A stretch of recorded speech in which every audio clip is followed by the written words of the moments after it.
ضلالة وكل ضلالة في النار. أعوذ بالله السميع العليم من الشيطان الرجيم من همزه ونفخه ونفثه. بسم الله الرحمن الرحيم. وأنتم الأعلون إن كنتم مؤمنين. সম্মানিত উপস্থিতি, সকল ধরনের প্রশংসা একমাত্র আল্লাহর জন্য, যিনি আমাদেরকে ইসলামের মতো একটি বড় নিয়ামত আমাদেরকে দান করেছেন। আলহামদুলিল্লাহ। দরুদ ও সালাম বর্ষিত হোক আমাদের প্রিয় নবীর উপর, যাকে আল্লাহ রাব্বুল আলামিন যে দায়িত্ব দিয়ে এই দুনিয়াতে পাঠিয়েছিলেন, সেই দায়িত্ব তিনি কমপ্লিট করে দিয়েছেন, পূর্ণ করে দিয়েছেন। এই জন্য আমরা বলি সাল্লাল্লাহু আলাইহি ওয়াসাল্লাম। সম্মানিত উপস্থিতি, আজকের জুমার খুতবায় বক্তব্য বিষয় হচ্ছে মুসলমানদের অধঃপতনের কারণ সমূহ। আজকে আমরা পৃথিবীর অনেকগুলো কোণায় কোণায় আমরা দেখতে পাই যে মুসলমানরা অপমান হচ্ছে, অপদস্থ হচ্ছে, এবং বিশেষ করে আমাদের জায়গায় আমরা যে প্রদেশটিতে থাকি, আসামে, সেখানে সবচেয়ে বেশি মুসলমানদের উপর নির্যাতন হচ্ছে। আসলে এই সমস্ত বস্তু বা পরিবেশ দেখে একজন সাধারণ মুসলমান হিসাবে আমাদের মাথায় এটা প্রশ্ন আসে যে এই সমস্ত অত্যাচার, জুলুম যে হচ্ছে, এটাকে আল্লাহ রাব্বুল আলামিন দেখেন না? এটা আমাদের মাথায় কোনো না কোনো দিক থেকে প্রশ্ন হয়। সেইটা এর অর্থ হচ্ছে যে আল্লাহ রাব্বুল আলামিন দেখছেন, এবং আল্লাহ রাব্বুল আলামিন তাদেরকে আমাদের জন্য লাগিয়েছেন।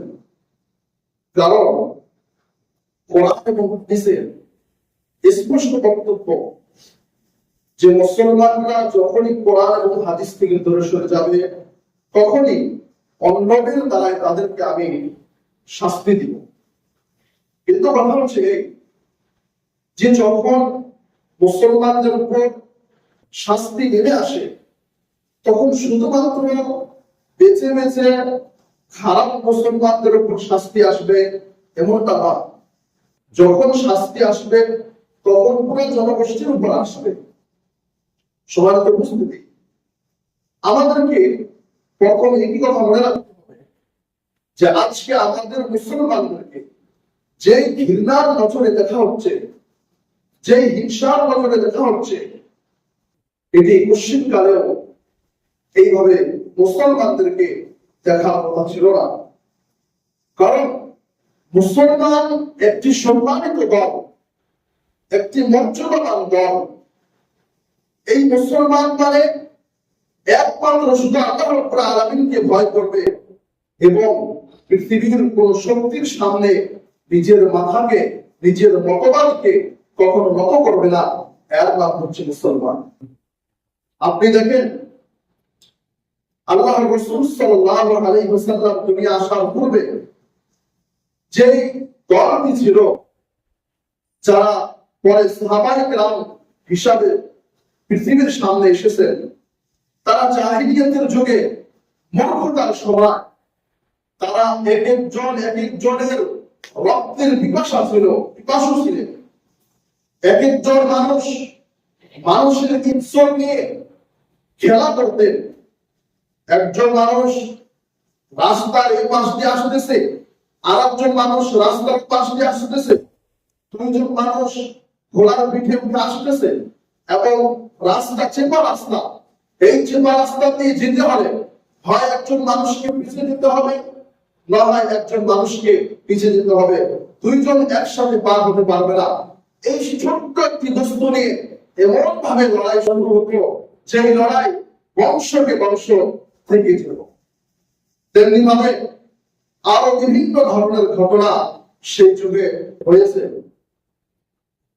যখন তাদের কোন খুশির সংবাদ পেত, তারা পশু জবাই করে তার রক্ত সেই কাবার সাইডে বা কাবার ভিতরে যে মূর্তিগুলো রাখা ছিল সেই মূর্তির উপরে মাখিয়ে দিত, কাবার দেওয়ালে মাখিয়ে দিত। এই ধরনের পরিবেশ ছিল, লুটপাট করে খেত মানুষকে। কিন্তু আপনি দেখেন, এক উম্মি নবী আল্লাহ রাসূল সাল্লাল্লাহু আলাইহি ওয়াসাল্লাম সম্পর্কে বলা হয়েছে, লা ইয়ারিফুল কিতাবা ওয়াল কিরাআ, তিনি না পড়া জানতেন না লেখা জানতেন। আল্লাহ রাসূল সাল্লাল্লাহু আলাইহি ওয়াসাল্লাম রিডিং পড়া জানতেন না, লেখাও জানতেন না, কিন্তু আল্লাহ রাব্বুল আলামিন আল্লাহ রাসূল সাল্লাল্লাহু আলাইহি ওয়াসাল্লামকে শিখিয়ে দিয়েছেন, নবুয়ত দিয়েছেন। আল্লাহ রাসূল সাল্লাল্লাহু আলাইহি ওয়াসাল্লাম কি এমন শিক্ষা নিয়ে আসলো, যে শিক্ষা যে মানুষগুলো একদম সব থেকে নিচে চলে গিয়েছিল, সেই মানুষগুলোকে সোনার মানুষের মধ্যে পরিবর্তন করে দেয়। আল্লাহ রাসূল সাল্লাল্লাহু আলাইহি ওয়াসাল্লাম কি এমন শিক্ষা নিয়ে আসলো, যে শিক্ষায় মুসলমানদের অবস্থা এমন বানিয়ে দেয়, যখন মক্কা থেকে মুসলমানরা হিজরত করে মদিনায় যায়, মদিনায় যাওয়ার পরে যারা ছিলেন মদিনার ভিতরে তাদেরকে বলা হয় আনসারী। সেই আনসার সাহাবায়ে কেরামগণ বললেন, হে আমাদের মুহাজির ভাই, হে আমাদের মুহাজির ভাই, আপনার আমার জমি জায়গার মধ্যে যতটুকু ইচ্ছা ততটুকু বলেন, ততটুকু জমি আপনার নামে করে দিব। তারপর আমার দুইটা স্ত্রীর মধ্যে আপনার যে স্ত্রী পছন্দ হয় সেই স্ত্রীকে আমি তালাক দিয়ে দিব। ইদ্যত শেষ হয়ে যাওয়ার পরে আপনার আমার স্ত্রীকে আপনি বিবাহ করতে পারেন। এই ধরনের মহব্বত সৃষ্টি করেছিলেন। আসলে সেই কোন ধরনের শিক্ষা ছিল, যে শিক্ষা বড় বড় সেই যুগের যে বড় বড় শক্তি ছিল রোম এবং ইরানের, সেই বড় বড় শক্তিকে মাটির সঙ্গে মিশিয়ে দিয়েছে। সেই কোন শিক্ষা ছিল, যে শিক্ষাগুলো সমস্ত মানুষের অন্তরগুলো এক করে দিয়েছে। সম্মানিত উপস্থিতি, সেটি হচ্ছে ইসলামের শিক্ষা।